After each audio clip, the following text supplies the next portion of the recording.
presence have been permitted to prematurely penetrate the palace of the prince of the power of the air. Welcome to hell. My name's Lucifer, but you can call me Satan for short. You've all been invited here to celebrate a most glorious occasion.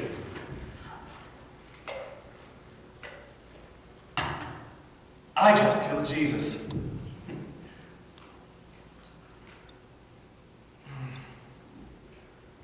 Black and lukewarm, just the way I like it.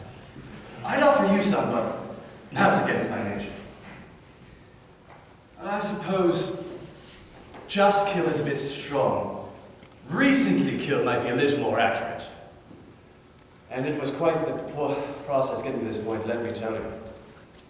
It all started when I had a little disagreement with God. You see, God is a very prideful individual. He thinks everything he does is just so perfect. A perfect plan in a perfect universe containing a perfect planet where he had a perfect relationship with you, perfect little. Anyway, like I said, I didn't agree with him. So I decided to teach him a little humility to show him how just imperfect his plan really was. Just one bite. One sensuously scintillating, enticingly exhilarating, marvelously liberating bite. Just one bite. Just one bite. But God said we shouldn't. God, the God who crafted creativity and delights in grand diversity, would discourage a little curiosity. But we may eat of all the other fruit. An arbitrary absolute. Grow up. Eat from all the trees of the garden. Surely no good God would give you a paradise and restrict your freedom. But God said we would die. You won't die. That's an authoritative, calculated lie. God knows that this fruit will open up childish eyes, to give you adult pleasures, and to make you like God, wise. That's why? I always thought God cared about us, and wanted only what was best for us. But if what you say is true, this prohibition inhibits our volition, and enforces our submission, and that's totally unfair. Just one bite. Just one bite.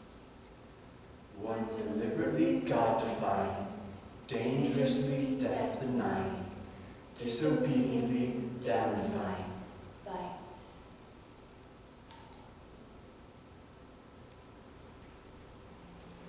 Well, there's just one thing I have to say about that. That was easy. As you can imagine, God was not thrilled. He cursed his creation, he cursed humanity, he even cursed me. But still, he thought he could redeem this fallen world through some seed of the woman. Well, good luck with that. I just killed him. But I'm getting ahead of myself. After Adam and Eve fell, I decided to pull out all the rest of the stops for the rest of humanity. I sent my agents to corrupt them. It was just so easy. Ooh, it got so bad that God finally had to destroy them off the face of the earth himself. Let me show you.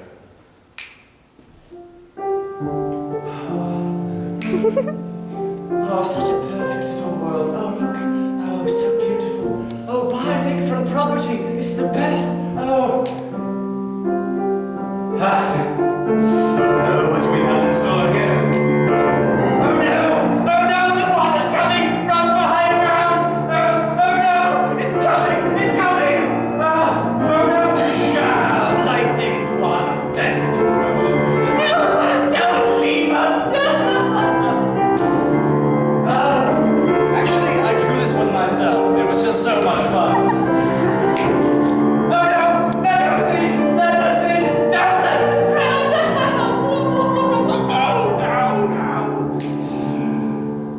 Wait. How did that get in there? You know, God did always have his favorite little pets that he loved to pamper. This is Job. God was always telling me to look at how upright and blameless he was. It made me want to vomit. Of course, if you take away all the pampering, the little vermin's going to bite the hand that used to feed it. So I told God to let me at him, to show what his true colors really were. Oh, wretched man that I am! Look at my body. Look at my pain. I regret the very day I came into this world. No one should rejoice. Why did my mother even conceive? Why wasn't her womb closed up? If only I would have died, all of this won't exist. My 10 children are dead. My home is destroyed. My livestock are gone. Boils cover my entire body. What is left for me to do but to sit here in sackcloth and mourn? Curse God and die, Job. Curse God and die. Look at what he's done to you because of your great sin. He has taken everything. Your family, your animals, your future, your comfort. No, my love, God is here. And he cares. Or at least, I think he does. Have I done some great wrong? If so, then this punishment is just. But if I am righteous, what is God doing to me? What have I done to deserve such destruction? Listen to yourself. All this calamity has come upon you and you are doing nothing about it. It must have happened for a reason.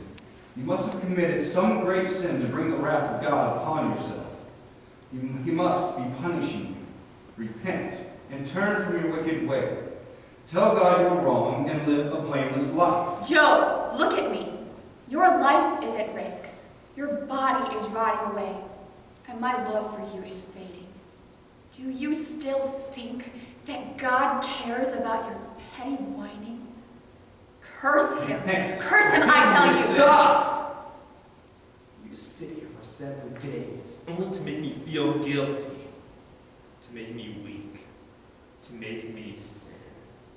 I have no idea why this has happened. I just don't know. You have never felt how I feel now. Excruciating oozing blisters cover my entire body. My wife has turned against my faithful God, and I have no reason to live. I've tried to listen. I've tried to care. Would you be so kind as to return the favor? Even if God were to slay me, never would I curse. So, anyway, getting back to the seed. God chose to continue it through his chosen people, the Israelites. They had their humble beginnings through the 100-year-old relic Abraham. At one point, they were slaves in Egypt where they were abused for day and night. Eventually, though, they got to their own homeland, and they got so comfortable there that they decided they didn't need God anymore. God didn't like that. So he took away their freedoms and severely chastised them. They would whine to him and plead for him, and he would get all emotional and send them help in the form of a judge. You think after the first few cycles of this, they would get the hint, but they didn't. This was one of those times. Well, Israel was back at it again, worshipping idols. Point for me. Well, God punished them by using the Philistines to oppress them for like 40 years. Things were going great. Well, this lady had a baby, and God put some standards on raising him. Guess he was going to be God's chosen man or something, but he is still just a man. This kid grew up, and they named him Samson. Real normal name. Anywho, this guy was the epitome of manliness, and he loved the ladies. So naturally, I attacked him where the wall was the weakest. Well, I positioned a young Philistine maiden to catch his eye, and oh, did she. Let's just say I didn't have to work very hard to get her to do what I needed her to do. But getting back to the story, so as soon as Samson saw her, he knew she was the one. So he made plans to marry her, yada, yada, yada. He made up this riddle and she gave in when she wanted the answer. Step 1 completed. Next, I used the Philistines to tick Samson off. He got ticked off, got some foxes, got revenge, and thus continued this feud between them. Step 2, check. After being already weakened, he fell for a woman named Delilah. Now, Delilah, she was my favorite. By this point, Samson hadn't learned that most women are just like me. Especially the ones who don't know God. The Philistines knew that Samson had incredible strength, and they couldn't beat him, so they got Delilah to seduce him to find the source of his strength. The first time, he made up some things. Well, he lied. And they tried it, and it didn't work. The second time, he made up some other things, yet lied again. And finally, the third time, yeah, he still just lied. Then she tried a little harder. She was getting so frustrated. She brought out the big guns. She said something about love, which didn't actually work, despite modern misconception. What actually did it was the continuous nagging. He got so annoyed he finally gave in and told her the truth. Well, that's just great. So they captured him, tied him up, publicly humiliated him, and gouged out his eyes. I remember hearing somewhere that if your eyes cause you to stumble.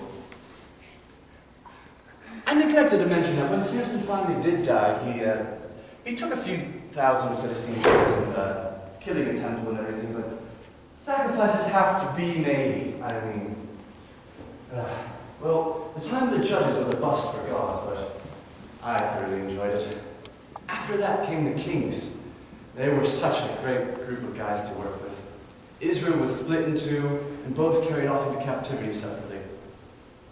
But even still, God promised that his seed, his Messiah, would come and rescue them. But they didn't get the hint, so he had to keep on saying it and saying it again, that one day his seed will come and free them and set up a kingdom. These are the words from the prophet Isaiah that he received from the Most High God. How have you fallen from heaven, O Lucifer, son of the morning? You have been cast down to earth, you who once laid low the nations. You said in your heart, I will ascend to the heavens. I will raise my throne above the stars of God. I will sit enthroned on the mount of assembly, on the utmost heights of Mount Zaphon. I will ascend the tops of the clouds, and I will make myself like the Most High. But you are brought down to the realm of the dead, to the depth of the pit. Those who see you stare at you and ponder your fate. Is this the man who shook the earth and made the kingdoms tremble? The man who made the world a wilderness, who overthrew its cities and would not let his captives go home? But unto us a child is born, and unto us a son is given. And the government will be on his shoulders. And he will be called Wonderful Counselor, Mighty God, Everlasting Father. Prince of Peace. Of the greatness of his government there will be no end. He will reign on David's throne and over his kingdom, establishing and upholding it with his justice and righteousness from that time on and forevermore. The zeal of the Lord Almighty will accomplish this. Well, that was a pretty slanted view of how I left him. About this time, I wanted to meet this seed I've been hearing so much about. I had to wait for a couple hundred years, but when I finally did, let me tell you, it was a doozy. Jesus, I've come to talk to you. I know you've been here for quite some time. You must be hungry. You must be thirsty. Can I offer you some of my finest wine? Never mind. You've been here 30, or was it 40 days? That doesn't matter. You're hungry anyways. If you're the Son of God, then turn these stones to bread. Come and prove to me there's power in the words you say. It is written, Man shall not live by bread alone, but by every word that comes from the mouth of God. Forget the food. Let's take a journey to the holy city, the temple's highest wall. If you're the Son of God, then throw yourself down. The ground will break your fall. After all, it is written, He will command His angels over you. It seems I know a little scripture too. It is written, never put the Lord your God, never put the Lord to a foolish test. Come over here, I've saved my very best for last. Come over here, you've got to see this view. A world of riches, these earthly kingdoms can be yours. I have the power to offer them to you. There is but one small thing on which we must first agree. You must bow down. Bow down and worship me. Away from me, Satan! Get away from me, Satan! For it is written, worship the Lord your God, worship the Lord your God, and serve Him only, serve Him only, worship the Lord your God.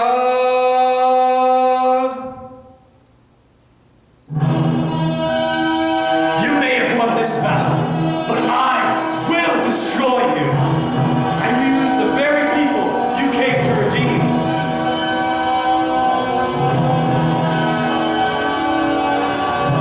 They will turn against you, mock you, beat you, and I will use them to crucify you.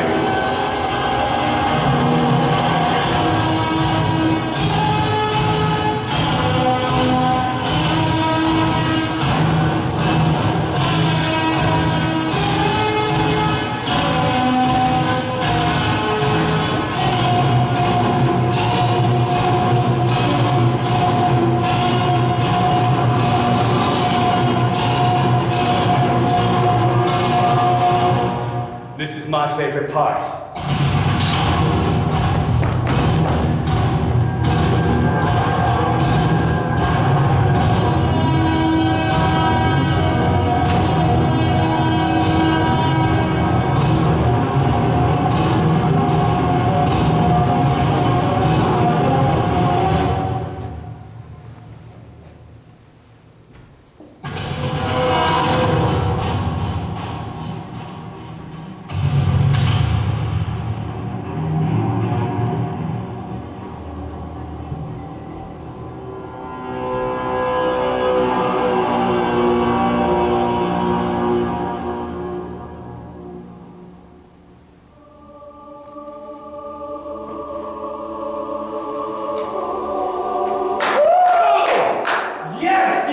See that? Did you see all the blood pouring, just gushing out? It was so, wait, why are you sad? It's not sad. It's not sad.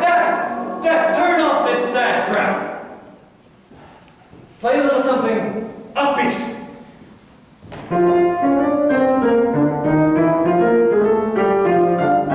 I killed the seed. I killed the Messiah. I killed Jesus. So redemptive plan that was. Oh, I killed him. I killed him. Death, killing the groove, killing it. Kill it. Oh, kill.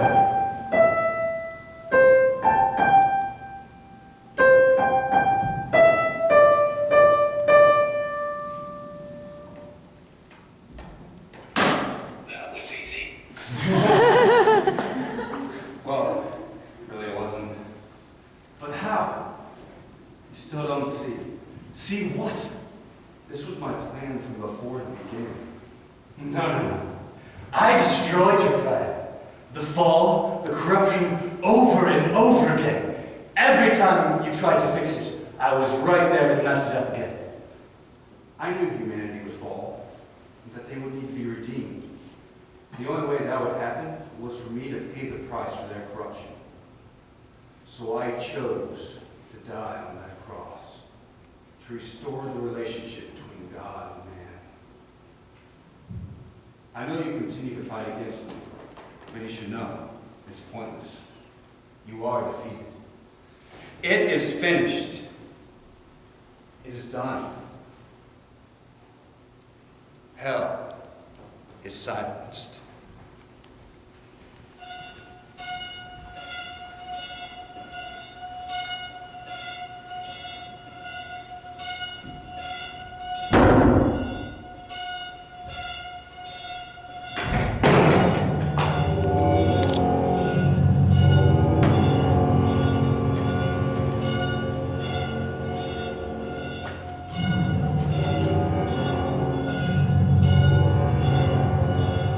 Death, you failed!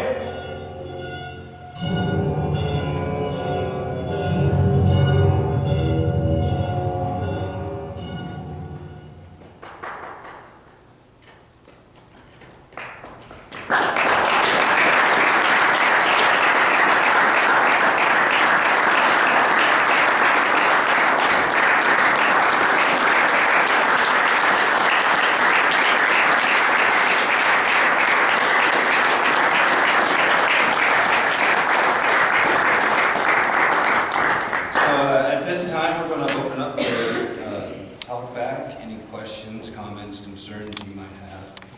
So,